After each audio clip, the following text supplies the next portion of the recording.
music no one can ever refuse it.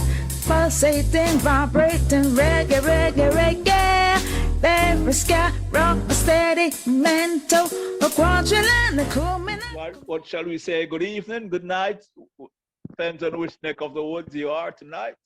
So this is the Real Stuff podcast, and it's the Indigenous Outlook, and we have with us Lesley-Gail Atkinson Swaby, doctor, I should say, doctor in archaeology.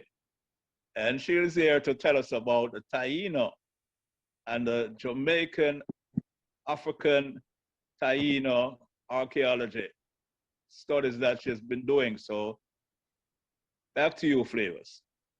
Thank you very much. Thank you very much, Courtney. And Doctor, you probably can start us off. A quick thing about yourself and then right where you left off the last time. So we're going to run them back to back. Okay, well, I am Lesley-Gail Boianani Atkinson Swaby. Boianani is my Taíno name. I'm very proud of that. Some people know my government name as Lesley-Gail Atkinson, but others know me as Boianani. I'm a proud Jamaican. I am an archaeologist, so I'm actually one of the few people who get paid to do what they love. That is fabulous. Yeah. Yes. And I currently work with the University of the West Indies as a lecturer and archaeologist there. Wonderful. I must say that I am one of those people also, all my life. You know, that is a great thing, man, to do what you love every day. And you end up doing more, you know, than you probably should. Well, I can so much. I can agree with you. Yes, yeah. And in fact, I am told, not in Jamaica, from a friend in Belize, that we don't have many of people like you in the Caribbean at all. What do you mean by people like me? No, archaeologists that are native born. Oh no, they're most times we get this work done. It's always people who don't look like us, you know, coming from far away, and they are the experts. Right. And we just hear what they tell us. Actually, Black archaeologists are very rare. I remember some years ago when I met Reg Murphy, who is an archaeologist from Antigua, and he said to me, "We're endangered species," and I've never forgotten that. Yes, and I remember some years ago they even formed a society for Black archaeologists, primarily in the States. Yeah. In terms of in the Caribbean, you are right. Most of the research has been conducted by Americans and Europeans, and not a lot of people who look like us. And it does matter. And this has nothing to do with racist, you know. No, it doesn't. Things are interesting, but when you come from a region, you connect with it in a different way than someone from the outside, no matter how much they may be committed or how much they may be passionate, you know, about the area that they're studied. And also you're received differently. Sometimes that can be positive and sometimes that can be negative. I straddle a very complicated line at times in terms that I'm a part of the academic community, but I am welcomed. I'm not sure if I'd say embraced, I don't know. I guess it depends. By you know, a number in the indigenous community. Well, so it's hard to be in that position, but I appreciate being in that position, and it's something that I actually really treasure. But yes, we need many more Caribbean archaeologists. We have a few from the Lesser Antilles, definitely need more representation, and we need more from countries like Jamaica. But unfortunately, some of them that do study, it is hard to find work here. So they are Okay. then forced to go overseas, because if you even want to study archaeology seriously, you can't really do it here. I mean, after the first degree level, you have to go either to Europe or to the US or other parts of the That world. And is then, very unfortunate, though. mm, but it's been like that from when I was a student to now. Um, you know, So nothing is being done to change that. well, I think it needs. I think buying has to be there. One of the challenges that people think that in doing archaeology as a degree, you can only end up being like an academic archaeologist. But being an archaeologist provides you with a foundation to go into a diverse amount of areas. Okay. But I don't think we're teaching and promoting it in a way that people are connecting sufficiently. And that is a general criticism I do have in terms of how they even teach history. There's a disconnect. So that is something that definitely has to be changed, and not just at the tertiary level. That's too late. It has to start earlier Early. from the and the secondary levels for the appreciation to be there. So like in countries like Jamaica, the largest employer of archaeologists is the Jamaica National Heritage Trust. Hmm. But that is still not a lot. Um, and and then of course the other alternative is where I am at the University of the West Indies, Mona.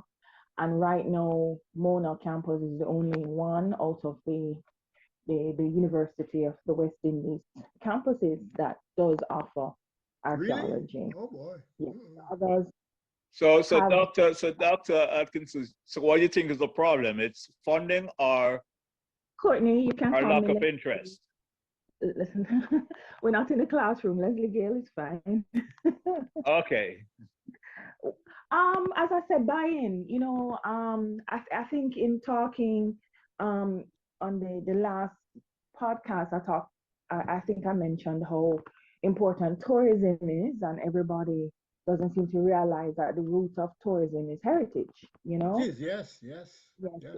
whether natural heritage, whether cultural heritage, that's the root. But people don't see the need to protect the heritage. you know, Heritage. I must tell you, one of my biggest I don't want to say pet peeves. I don't know how to say this, but when they talk about, oh, we're gonna, we need to, promote more heritage tourism and heritage tourism as a viable tourist product. I mean, heritage tourism has been going on for centuries. I mean, that's how tourism started. Started, Going yes, to definitely. Hmm. past time that were deemed historic, that are associated with some cultural value. But um, we don't we say we appreciate it, but it doesn't translate in terms of investment. You know, Yeah, um, it is only short-term gains, not no meaningful long-term, long-term plan. When you look at our sites, I mean, Jamaica has hundreds of sites, and the JNHT alone can't monitor.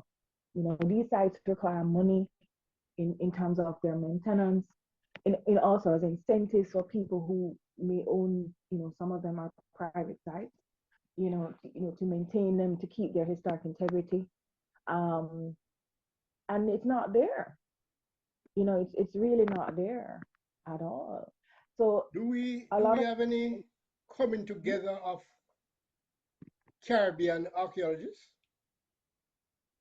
well, there's an association, Ayako, but again, it largely has a lot of foreigners who work in it, participate.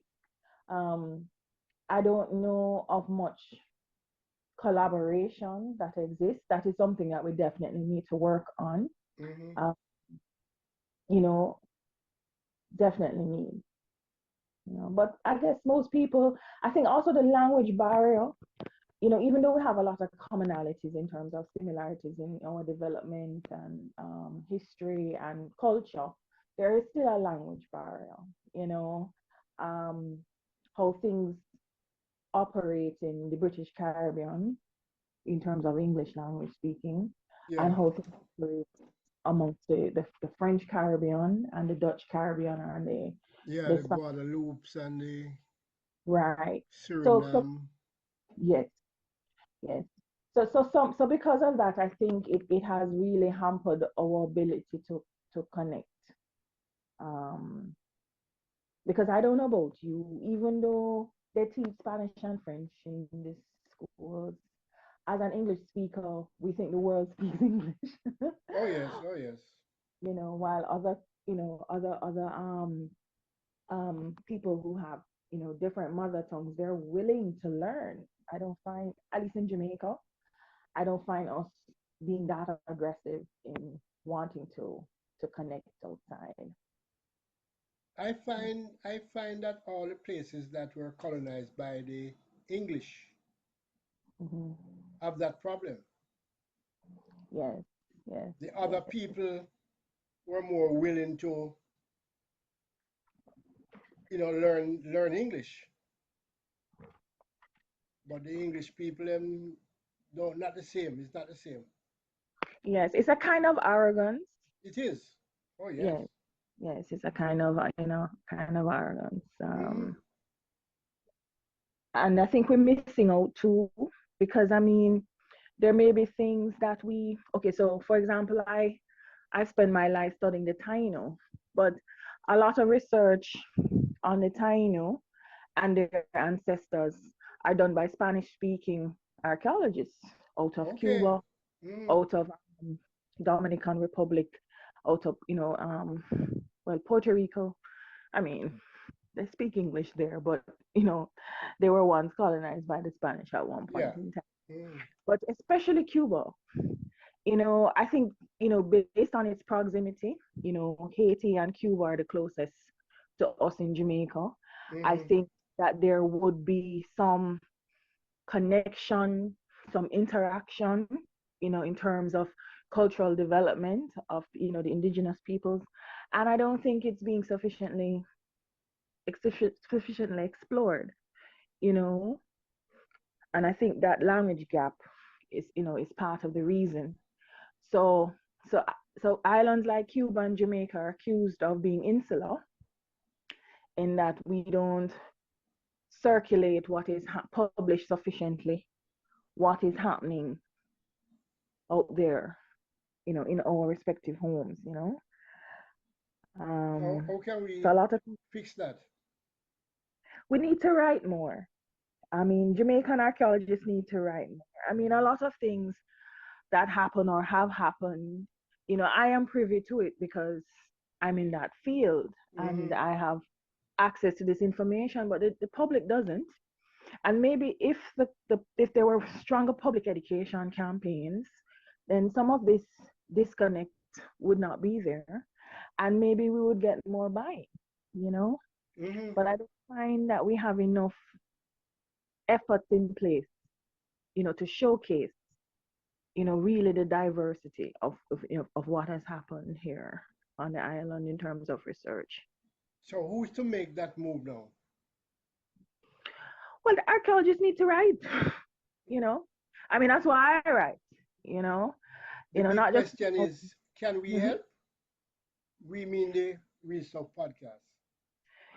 I mean, How, well, how in can terms we of help? encouraging the generation to write, you know, um, and the people who have the institutional knowledge, Hmm.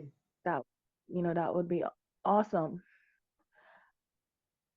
Some people view, I don't know about your experiences, gentlemen, but some people view information as power. But information is powerful when it's shared too. Yes, oh, definitely. Yeah, Yes, yes. that's true. But You if know, you notice the trend right now, mhm. Lesley-Gail, is that people more into entertainment and vulgarity and all of that as, a form of, culture now. Right. And so if you're writing things that are educational, it mean it's not going to appeal to them. And newspaper, how they operate, things have to be financially viable. Yes, everything is all about ascribing an economic value. But Courtney, everything can't have an economic value. No. That are special to you, regardless of what somebody wants to ascribe a numeric figure to, And these are like the issues, like when it comes onto our cultural identity, that is not something that can be bought and paid for, But I know we live in a world where money talks, and many of the entities that may provide funding, they want to see how it will be deemed as a proper investment, with financial return, So I do understand that, but it is not that easy. And in my field, when you ascribe economic value to things, it has a double-edged sword effect. So, for example, if you put a numerical value on artifacts that you find, what you may end up doing is encouraging further looting and theft. Robbers. That end up in their pursuit of finding things they deem as valuable, and it's deemed as valuable because they can get more money from it, right? They may end up destroying sites, and remember, these spaces are spaces that have been created over time, in a particular space by a particular culture, and we can't recreate that. I mean, yeah, you can restore furniture, you can, try to rebuild a building according to its architectural integrity, but it is not the same. It's not the same, and that is one of the issues that we do have. And the black market is real in terms of the illicit, sales of archaeological material. Yeah. It is in this region, in the Americas. I mean, I remember a couple of years ago, we did a workshop, and Interpol was one of our guests, and they talked about the billion-dollar industry that is the illicit trade of antiquities. A billion-dollar industry. Wow. And that some of these artifacts are used by organized crime. I mean, that may not necessarily be the case in Jamaica, right? But there are other parts of this region that your podcast, reach, that it is indeed a very problematic. But everybody wants to ascribe a numerical value. But what is meaningful to me is not necessarily the same thing that's meaningful to somebody else. Yeah. So how do we reconcile that? I mean, when you look at the pride of Jamaican sees when they when they look at the Jamaican flag. I mean, we Jamaicans are very arrogant in our love for our country. I mean, Well, that's true. There's nothing. The most beautiful flag in the world is the Jamaican flag, and you can't argue. I mean, even though South Africa, its flag is beautiful, but you cannot argue with a Jamaican and tell them that the Jamaican is not the most beautiful flag in the world. But that is a meaning and a value that we've ascribed to this as Jamaican, as part of our pride of being Jamaican. That is not something you can equate to an economic number or value. That is something. And recently, even at a Gold Cup football game, I see people who are not Jamaicans dressing up in Jamaican clothes and have the Jamaican flags.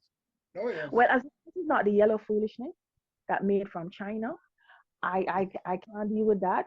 My pretty flag have pretty green, have beautiful gold, not yellow, and radiant black. I just want to emphasize that, because a lot of people talk about, yellow. No, It's not no washout yellow. Jamaicans are both sick. It has to Yeah, be oh yes, full, oh yes. I think we you had that know? conversation sometime before that something need to be done, because some of the Jamaican teams were actually donning those colors that you speak about. Yes, I have I agree with you on that one. There is one that comes to mind, and he mentioned the Gold Cup.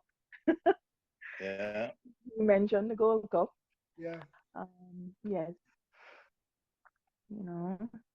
I'm not sure if the powers that be are paying enough attention.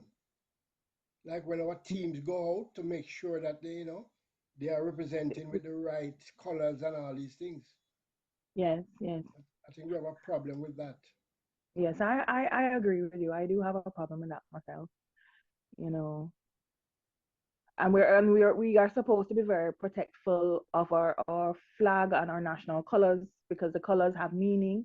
Oh yes. Um, you know, so the sun isn't yellow. You know, Yeah. a banana is yellow. Well, if it's ripe. Yeah. Well, although they do have red bananas and blue bananas, but the popular ones we're used to are yellow. Yeah. Yeah.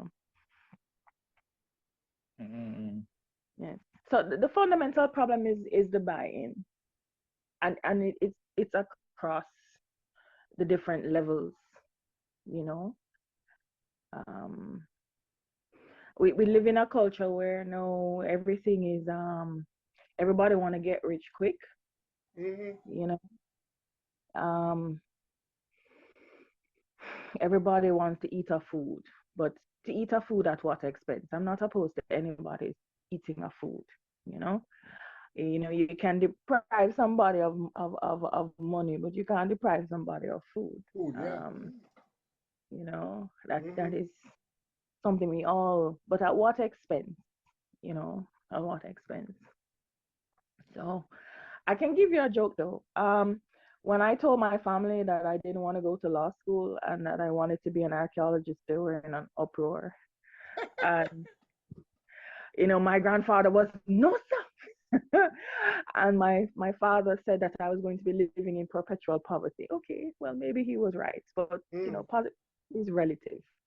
Um, my aunt came to my defense and she says, well, if Leslie wants to go to university to study foolishness, it is her right to study foolishness as long as when she finished her foolish degree, she get a foolish job. Mm. So, you know, so I went and I studied my foolishness. But these are the attitudes that we even instill in our children. That if they don't follow certain conservative paths, I don't know about what your experiences were. So that is also part of the challenge of of of for future generations because the parents don't see archaeology and heritage and culture as viable. You know. Now, this is something we need to. I've spoken about this a number of times. It's something that somebody need to make a change, in the schools or whatever. We Mm-hmm. have keeping the school, the old projection of schools too narrow. Mm-hmm. And, we are way back when, lawyers, doctors, policemen, teachers, everything has Mm-hmm. fallen outside. Mm-hmm. You But one of really, the yeah, go they ahead. ask what you earn and what kind of car you drive. Oh, yes. That shows where the mindset is.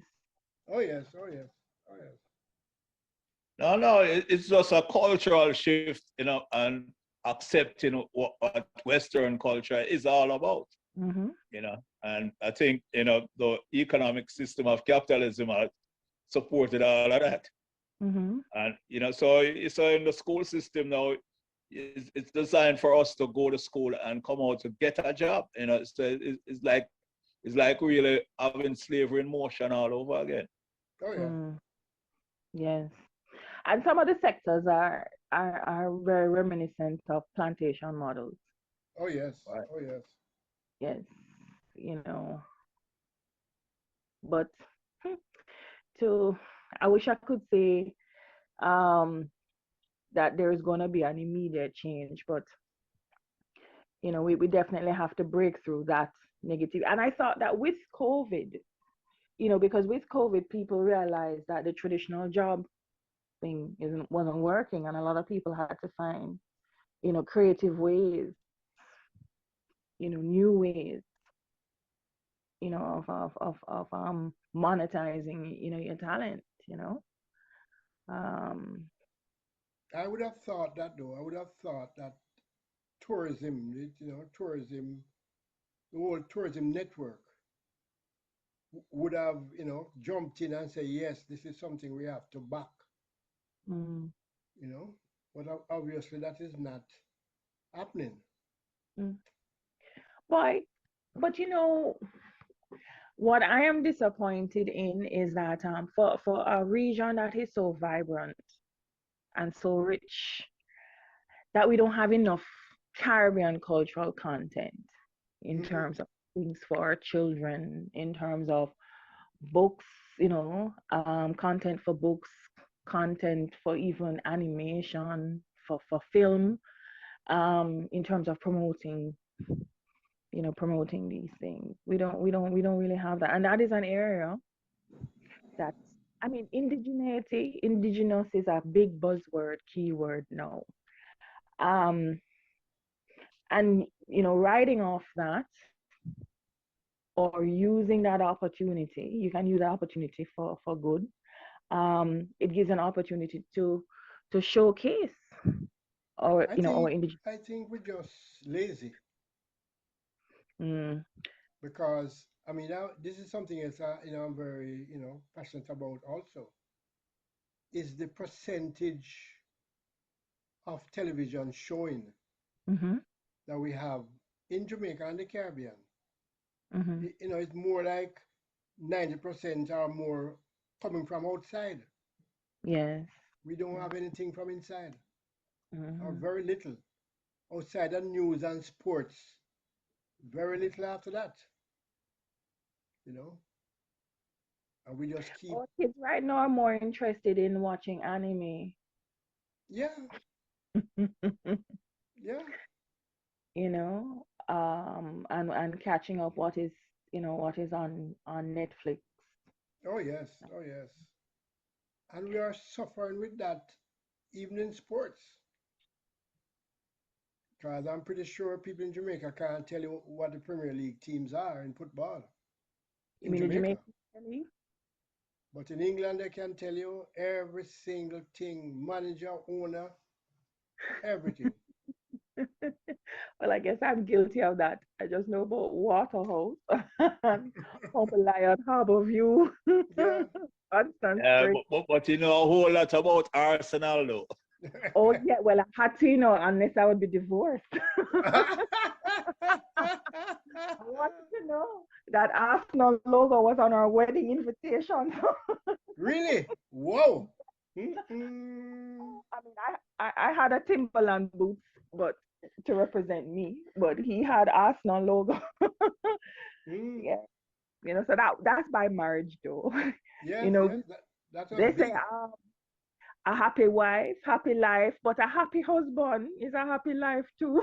Yes, yes, yes, yes, yes, yes, yes. Uh, But we have that is to change that true. around, We have to get some balance. Mm, Some yes. balance. Even, even But at Flavius, 50-50. Yeah, Courtney, go ahead. yeah, if we really look back in the 80s, what took place in Jamaica, the cultural shift that took place because of soap operas, like, Oh, yes. I don't even want to give them the hard on this program, so, but we know the soap operas that came out during that time. Mm.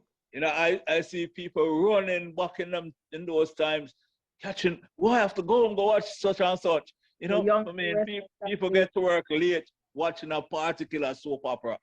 And Courtney, it was not just the female of the species. Yeah, I know that. I'm not talking about just a female. Mm. Everybody. Everybody. But life in itself is full of so much drama. You don't need to watch soap operas. Just I know, existing yes, I agree quite with you. you know, fact is stranger than fiction. You know, Oh no yes. matter how weird and strange it may be, you know. Yeah. Yeah, but we just tie ourselves to that. And when we say we're going to make a move for local productions and all that, Hmm. 90 wonders. Yeah. Don't get the support. I mean, I can tell you about um my own my own journey in trying to get content out. Um, my first academic book, The Earliest Inhabitants, which is actually the first book in Jamaica on the Taíno in terms of academic book. Yes. And I couldn't get funding, you know, because at the time when I did it, you know, I was a nobody, you know, because you know there are a lot of isms. There are a lot of isms in this world, and I live with a lot of isms. And I remember when I wanted to get out this book, I went and I wrote how much funding letters because it was an edited volume, and because it's multi-authored, the publisher that agreed to publish it said that I would have to come up with half of it, and at the time it was 15,000 US. So this is Mm-hmm. like early two. So I had to come up with 7,500 US, and I didn't have that kind of money, and I wrote to all the different foundations. I get rejection after rejection, and I remember one day I broke down in tears on my grandmother veranda, and my aunt saw me crying, and she asked, I said, you know, I have this important book because half of it is reprints of articles that are not accessible, and half of it was new content promoting research in Jamaica. Mm-hmm. And you know, I said, I have this important book to come out, and nobody will help me. And my aunt said, I will help you. Special shout out to my aunt, Professor Karen Adair. She she was in shipping. She was not in archaeology. She was not in culture, Mm-hmm. not in heritage. She was in shipping. And my aunt lobbied and got some of the funding from her colleagues in shipping. You know, entities in the culture sector wouldn't even give me the time of day, you know, and what they didn't provide in funding, she wrote a personal check herself to help me to get this book out. Mm-hmm. But when that book was supposed to be launched, I couldn't even get help with funding from the entity I worked at, who I made look very good in that book. Mm-hmm. You know me, you know who I'm talking about, right?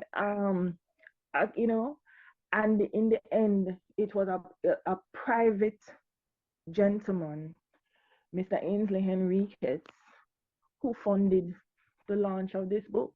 Mm-hmm. This book now that people refer to and put on them course list, I couldn't get anybody's time, you know, for assistance. Only a few who were willing, only a few, you know. And at that time, I didn't think I had enough experience under my belt to write a book. So that is why I invited all these people that I knew worked in Mm-hmm. Jamaica. Because one of the benefits of being an archaeologist here is that you meet, you work with the local archaeologists, and you also meet the foreign Yeah. archaeologists, and you know what's happening, you know. And just this effort to make it accessible, it it it took 5 years. Mm-hmm.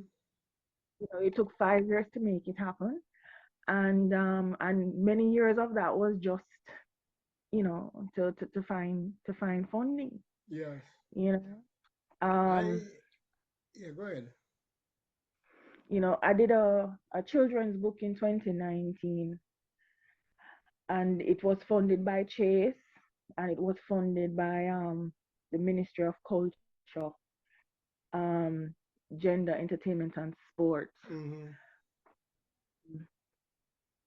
And to be honest, that little book went through more review process, this book for children, than Yeah. any book, any academic publication I have ever done Mm-hmm. combined.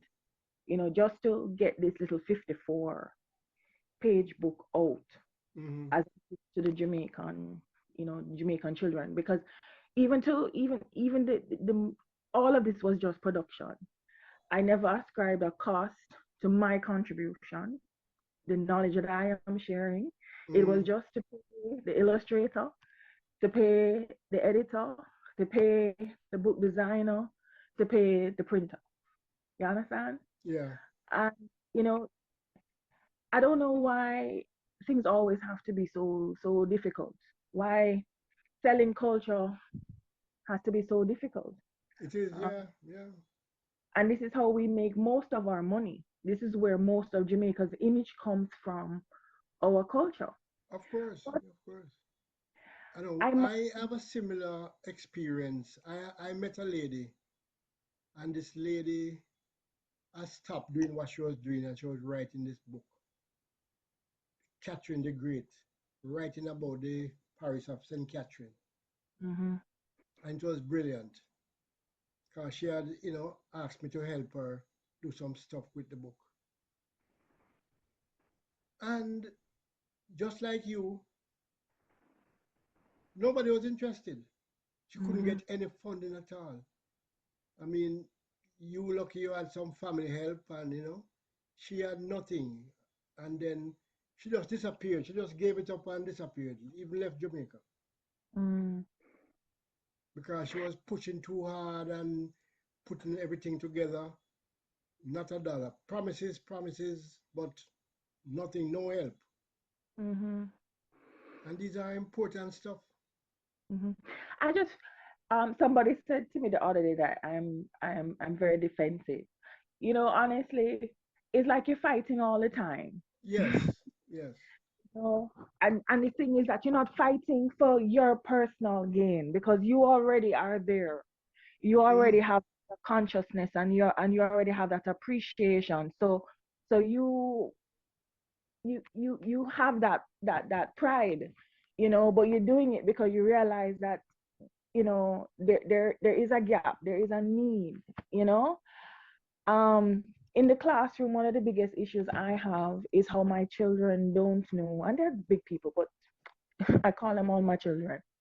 They don't know what it means to be Jamaican. You Hmm. know, they've never, I mean, they can't tell me anything, but God bless if them even know a little of the country's history, right? They have no, I mean, when I say absolute disconnect, it is heartbreaking, you know? And they quarrel with me, how I quarrel with them about it. Because I say I don't understand. I mean, and some of them are tourism students, I say, Mm-mm. how you gonna go and sell a product you know nothing about? About, yes, yes. You've never been to Portland. First of all, that is just a sin in itself. How can you never have never been to Portland? You've never been to Westmoreland. That's another sin. How Hmm. you've never? I mean, Jamaica is a beautiful country from the shores to the interior. And you don't know it, but yet you on the first flight abroad, Oh, yes, oh, yes. but you don't know it. You don't know who your grandparents are. You don't know that. How you are not just a product of two people. You are a product of centuries of different characters, personalities, families joining Places, yes. together. What the blood that runs through your vein is not just from your parents. You don't even know if you have your parents' blood type because half of them don't even know what the blood type is. Hmm. You know, but what does being Jamaican mean to you? They can't answer that. I know it's a difficult question, you know, but you just want to hear. Being Jamaica is more than loving ackee and saltfish. And to be honest, if we're gonna be real, the national dish in Jamaica would literally be patty or KFC because patty lies and KFC lies on bank line. And Jamaican symbol of love is money. Hmm. Right? That's what Western Union love us so. That is why MoneyGram love us so because our symbol of love is money. I mean, I was shocked the other day on the news when they were complaining about the drop in remittances Oh and yes. quoting about 253 million US dollars coming a month. And when I calculated that, I was like, but wait, this is $1 billion, Mm-hmm. billion dollar. So they can't say Jamaicans don't give back. they can't say that. No more, we But do. We remittance is the number one or number two line item on the Jamaica budget. can you imagine that? Yeah. I mean, and I would say, Western Union runs out of money,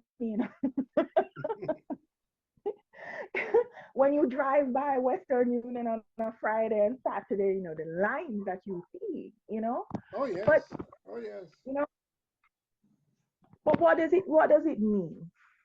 What does it mean? Well, it means that it's probably one of the reasons why the government is not pushing to look after the teachers and the nurses and whatever. Mm, Because when they migrate, they give back more to the country. Well, my heartbreak is, well, I am biased. I'm a fourth generation educator, right? My great grandmother used to teach children in her community, and my grandmother was a nurse and also a nurse teacher, tutor. You know, my aunt is a teacher too, and so am I. Everybody that had a meaningful impact in my life was a teacher, and I'm not just Yeah. talking about family. Your teachers make or break how you feel about a subject, your passion. I mean, my love for history, yes, it comes from your family curiosity, but it also comes from the teachers that I encountered in my journey. Mm-hmm. Teachers are very, very instrumental. You can really change a child and an individual's life by just an interaction that maybe you think you're just doing your job or you're just being you, you know? I mean, my greatest fulfilling, yeah, I have a career, whatever, but my calling is being a teacher, educating younger generation, hoping that their journey wasn't as hard as mine, Mm-hmm. you know? I mean, but what are you saying? You know, what are you saying when we can't pay them? Fine, you can't pay them what they're truly worth, but pay them what they can live off, you Yep. know? Pay them what they can live off. Because everybody can't go abroad. Nope. Some of us have to stay here. And the Jamaican education system, it don't matter what you may think, whether it is public or private, is a very good product. I am proud to be a product of that system, right? But everybody can't go. We are second when it comes on to human flight. That is not something to be proud of. Nope. Mm-hmm. We're Yeah, big. but you have someone people will tell you that you have more Jamaicans living abroad than those that are in Jamaica. Well, Yes, always. yes, yes.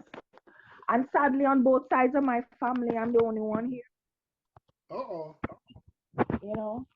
And I remember my mom wanted me to come up to have my son abroad. And I said, no.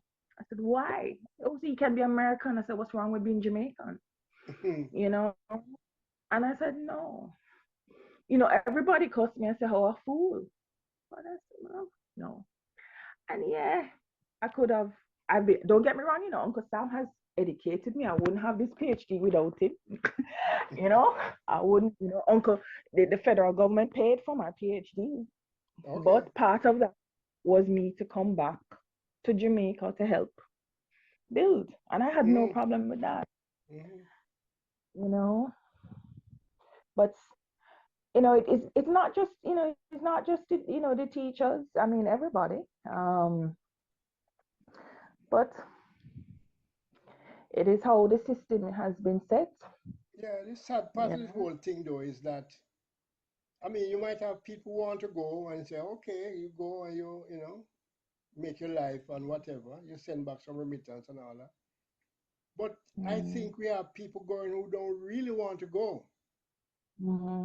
But because of how things are, you know, it's a decision they make and say, boy, if I don't go, it's going to be much harder. That should not be the case. You know, people who want to live here should live here. Well, I've lived abroad twice, and every time I came back home, I am not knocking anybody. I just know I want to get up in the morning and I want to breathe Jamaican air. I want to look out and I want to say my hills are the mountains. I want to know that I can walk around my backyard and I can cut green bananas that my grandfather planted that are still benefiting from, you know, and I can climb a mango tree.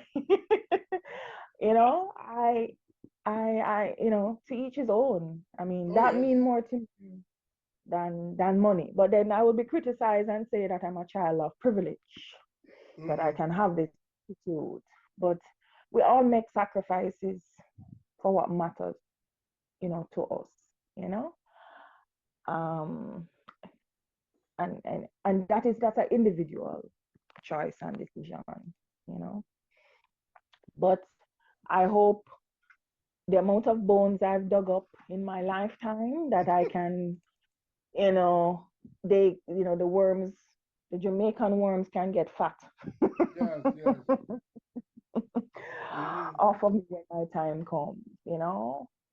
But I understand, because if you knew what teachers earned, it's so humiliating. It is so heartbreaking. It is such an insult, you know, such an insult. You know, The bottom line is that the students need to know more about Jamaica. And for that to happen, your profession, you know, should be the lead in all of that. Yeah, but many people don't know what architecture is. I know. They don't know what archaeology is. A lot of people don't even understand. You know, they keep saying that archaeology is history. Archaeology is not history. Is what? Archaeology goes beyond. Archaeology is not history. Archaeology goes beyond. Oh yes. Beyond history. And on that subject of archaeology, I just want to ask you this quick question though. What's your most interesting dig, you know, or intriguing dig? Or find? Okay. Well, I can tell you about two of my favorites. My two favorite ones. The first one was when I was at UWI in second year, and I entered this competition, this Earthwatch competition, and we got a fellowship to go to Belize on a Maya. So my first actual dig was it was a post-classical Maya site, but it was such and maybe that is what started my interest in the prehistory or the pre-colonial period of the Americas, you know, back. But that was an incredible experience. My second favorite is actually Stony Gut. Stony Gut is where Paul Bogue lived. So my three favorite national heroes are of course Nani, Paul Bogle, and Norman Manley. Interesting combination. Yeah, right, but yes, it is. But I think all were ahead of their time, and you know, just doing the archival research first on Paul Bogue, I realized that there's so much about this man that you know we don't know. I mean, since then there have been publications and books that have given us better light, but in those days, and how important that church was, that little chapel, Highland Castle, in the heart of Stony Gut, where the seeds of the Morant Bay War were sown, and how it served as a community space, not just as a religious space, but an educational space, as a space of advocacy. And when you think about what he was able to accomplish, I think it's that excavation really really touched me. I'm very happy for that experience. Before the excavations, we did surveys. This was when I was at the Jamaican National Heritage Trust. We did surveys of the surrounding communities, because St. Thomas is a very, very, very rich sugar crop area, and yes, yes, Ducking Field remained, but there were many more. Yeah, no, yeah. The remains of a windmill not far from Stonywood in Spring Garden. That was one of the sites we went to. We went to his daughter's grave, Celia Ogle. Well, some call her Elizabeth, some call her Celia, depends on the source. But we went to her grave because she had a son who she named after her father, Paul. And that line is still surviving. And we went to some of the mass, burial spaces of our African-Jamaicans that had died. Not there are many more than what is known by the martyr's grave behind the courthouse. Stonywood was completely destroyed and was subsumed by the surrounding communities, and I can just imagine what a harrowing time it must have been, But I really that dig really touched me. Part of my heartbreak is that we only got to work on it one season. We had all manner of different issues why we never completed it or did more work. But that has always been something that I love, but also broke my heart at the same time. Because archaeology here provided information that maybe would have confirmed some of the information that we read in the books, and also provided additional. So that site was very special.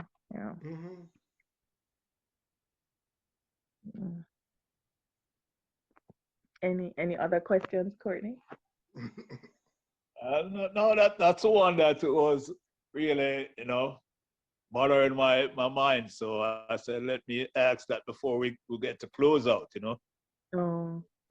But okay. All the work you have done and the books and whatever, are they available to the ordinary students in the schools now?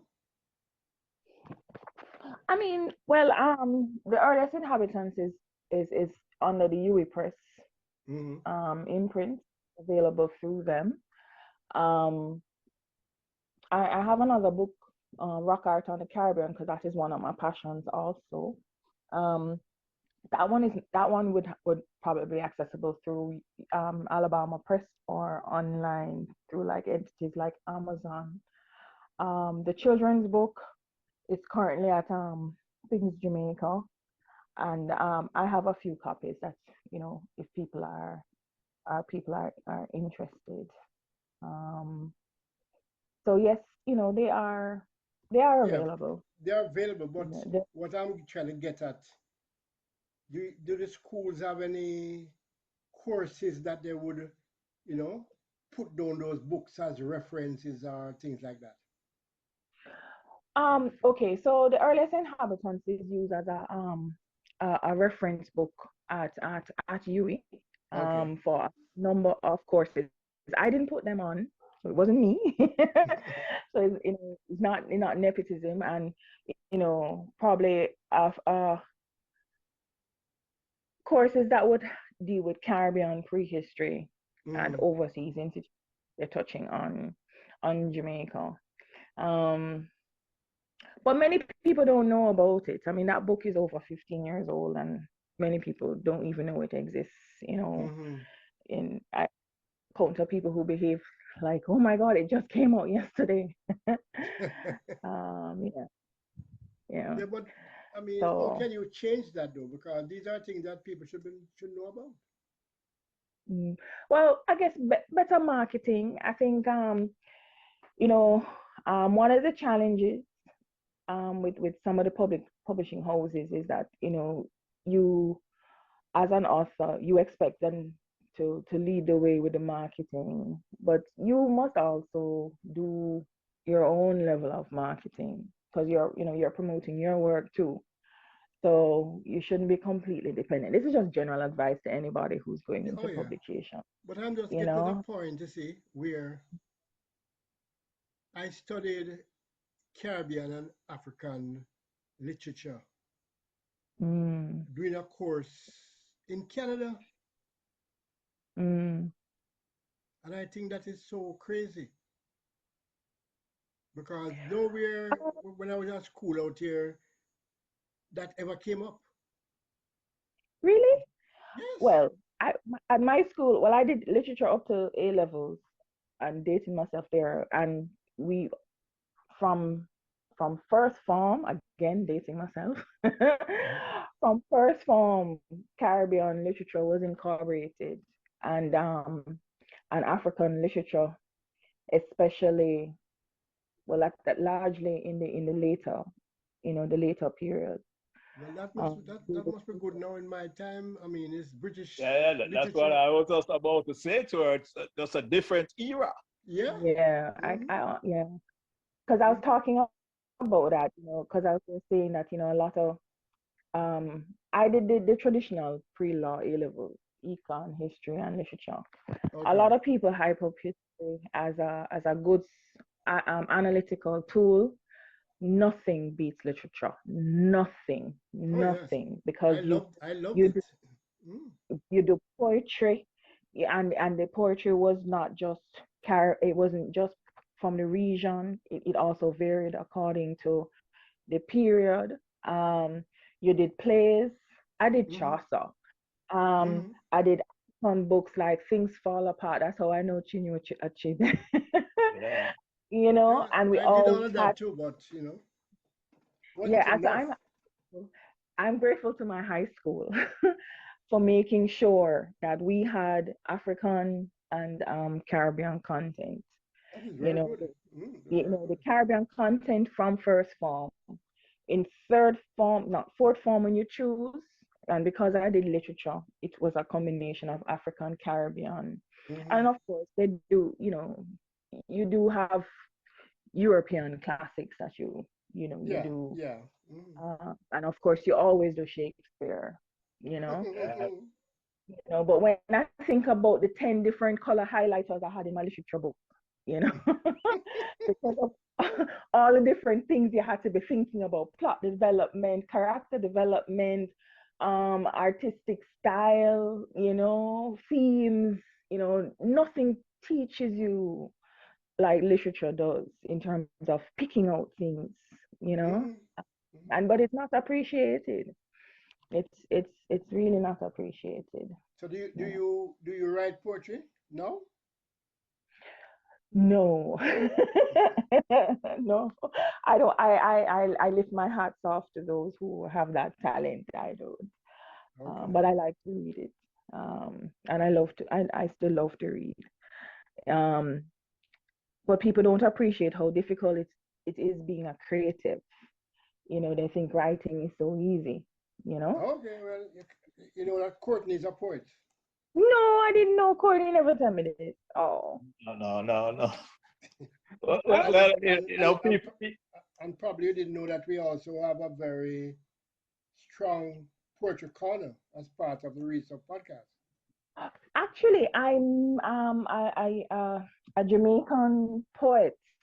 So that's how I first found about your podcast. Christine Neal, right? Yes, Um, yes, Yes. yeah, Oh, yeah, yeah. she she came on your program. yes. Many Yes, times, yes. yes, yes, yes, yes, yes. So that is awesome. Yeah, we're gonna invite you one day to sit in on our poetry corner. It is No problem. very, you know, very strong. Mm-hmm. And we have poets from all over the place, the whole All over the. Caribbean, Africa, all over. But that's very important though, to Oh yes, provide I love that poetry. outlet, you know, for facilitating their introduction to other parts, Oh of the yeah. world. Hmm. That's really important, It is always important to have a voice and for the Oh yeah. voice to be heard. But we haven't touched on indigeneity, and we're almost at the end. Yeah, man. But Yeah, yeah, but well, we still we're can have not that for worried. part three. Yeah, everyone. Oh, I think today's session was brilliant. People need oh. to know these things. People need to know Hmm. these things. Not not always the hardcore things, but the things around it. I Yeah. think that is very very important. Yeah, and the point is that we need to tell our own stories. Well, that's the name of the game. That is the name of the game. Yeah, we can't Everybody keep having people everybody telling our telling us, stories. yeah, everybody telling us what we are, what we do, what we should do, and we Mm, are just sitting there listening like babies. yeah. And as a seventh generation removed from slavery, it's a different experience. Oh yes. Because people only focus on the power dynamics and the structures and in terms of how that is reflected in. I mean, I'm more people oriented. Hmm. You look at an aqueduct and people say, oh, it's a system to carry water, to facilitate the water Yes. wheel and generate Hmm. power. And I'm there thinking about how the cut stone was cut, where it come from, Who who chipped, carry them? who made the bricks. Was the brick made here by our African artisans? Was it imported? The mortar that they use, or in some cases, is dry masonry, Yeah. and Hmm. their skill that not recognized. And yes, these structures are mighty and they're beautiful and they're all associated and named after monarchs in the British system. But what about the people who built it? Every time I pass Bogwalk Gorge Oh and yes. across the flat bridge, I think about the Africans that died Hmm. to build this gorge. Oh yes. Oh yes. Oh yes. You know, 100 nobody million. Mm. nobody thinks about this. The fact that we love Aki. So clearly somebody must have gotten poisoned, unfortunately. And we are benefiting for somebody realizing, oh, we must make sure so that Aki open to a certain, open Yes. up Yes. you know, how, all of these things that we benefit from, how we know to make bami, because bitter cassava, you can't just eat it like that. Yeah, you have It to has to, squeeze out all that stuff. right? How do And somebody, then how do we know that there's a bite? When you squeeze all that stuff, we don't just throw it away. no, we don't throw it away. Well, the No. indigenous peoples don't throw it away. So it's grated and stuffed in well in the African Jamaican tradition they use a cassava press, but in the indigenous American tradition they use a cylinder Mm-hmm. that it looks like a big fat snake that's woven from palm fibers. And in Mm-hmm. Taíno that is pan, in Lokono or Arawaka that is matapi. And it is still used by contemporary indigenous groups today to process Mm-hmm. bitter cassava. So they extract the juice, which is also known as kasarip, and it is boiled continuously. And then it is used as a base for stews. They just add meats and vegetables and so Mm-hmm. forth. I mean, we Jamaica, we don't really use it, but in other parts of the region, they still use it. We just, Yeah, we use you it to know, start. use the flour and shape it Mm. you know, and we have the commercial bame, but in different parts of Jamaica, they make bame in, you know, different thickness, you know. Yeah. So all of these are indigenous habits that we take for granted, you know. We really, really, really take for granted. Yes, and I guess like people buying the spray starch now and not doing, you know, Yeah, getting the yeah. original starch from the Cassava. cassava Mm. and boiling up them starch, and you know, Yeah. I as you talk about that, it does, there's a whole lot of memories came back to me. Yeah. But Yeah, then, man, all you have to get is you start make your own starch or dry your starch and start your clothes, your car keys and all of that. And your white shirt. Mm. And your white shirt for school, or you know. Yep. and in the old days, they had the sad iron, you know, the Yeah. one they put on the coal stove. Yeah. Oh And yes. some of the big ones, they had some big ones that you could put the coal in, like the Inside. tailor, Yeah, Yes. Put the coal self-eating, inside. Yeah. self-eating. Mm. right? You know, I mean, people still have their coal pots because it's not everything you can still cook in an oven Well, or I on. do. I have my Yeah, own. yeah, I have mine too. We're I never still out of like, that. We're I never, ever out of that. still like my breadfruit Yes. on Roasted coal and fire. coal. Yeah, man. Me too. Yeah. My grandmother used to make her carrot cake on the coal stove. Mm-hmm. What did they say? What hotter top and hotter bottom? I say it. Hallelujah. In the In the middle. middle. Yes, yes, yeah. Fire top, fire bottom, and hallelujah in the middle. Yep. Yes, You have you the know. zinc and you put the zinc and throw the coal on it and yeah, Yes, everything come out lovely. yes, Mm-hmm. yes. Contemporary children not interested in that. You're lucky if them even ever eat blue draws. Dukuno. Uh-oh. You Wrong know. name already. What dukuno? Dukuno or the No, blue blue draw? jars. Yeah, wrong name Oh, already. dukuno. I'm not into that. Oh, mm, Uh, What yes. I found very strange though with these contemporary people, if the chicken don't come out of a machine, them not eating that, you know. Them Really? not eating no chicken that run up and down in the yard. No? Well, as a child, when we used to visit a family in the country, my grandpa was from St. Elizabeth and my grandmother was from Portland. They Mm. always had to come back with a rooster, Yes, and man. I was not into it, you know. So I refused to sit at the back of the car with the fowl. I would Yes. not. No, so my grandmother, so she had to sit at the front of the car with the fowl. Oh no, I screamed and carried on. And then after that, you know, you feed it, you know, the bird becomes a pet, and then my grandfather comes with his last and the poor Mm. chicken served for dinner. I would just eat ketchup and rice. Yeah, you're not eating that. Yeah, yeah, yeah. People have a problem with it. But you just mentioned something very interesting a while ago, you know.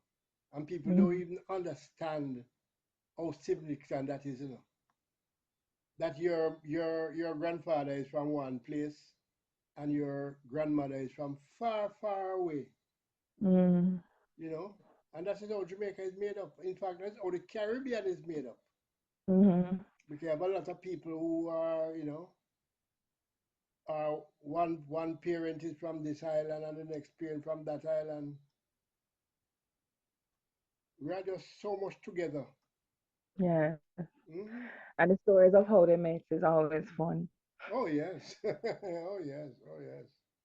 You know. Hmm. Yeah. You know, you appreciate those things, you know, bathing in the river, Oh catching yeah. janga, Hmm. you know, well, chocolate. well, as we, you know, sorry about that, but you know, as Gladys Knight would say, it's time to go. Yeah, yeah, it's one of my favorite Gladys Knight songs too. So you know, that's why I just quoted. Anyway, Flavors, close off for us, Your please. time, you close off. It's fine. Yeah, man, you close off. We can. Okay, all right. Yes, would just like to thank you, Lesley-Gail, for being with us on the Real Stuff podcast. And you're invited anytime. Every So time. for the listeners and the viewers of the Real Stuff podcast, bye for now. This is Courtney with Flavius and our special guest, Lesley-Gail. Thank you. But Courtney, I thought you were going to give us a line on the Gladys night. No. My singing voice is kind of rusty right now. Not ready for today. Not ready. Okay. Thank you again, madam. Okay. Thank you very much. Thank you to our listeners and viewers of the Real Stuff podcast. Until next time.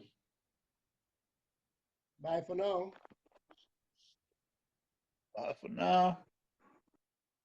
See you again soon.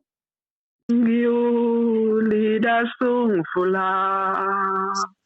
You belong far away away.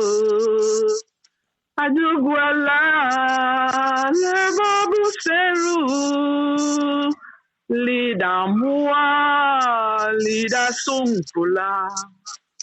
Lida mua, lida soon, Fula. Well, unfortunately, this is it. Till next time. Bless.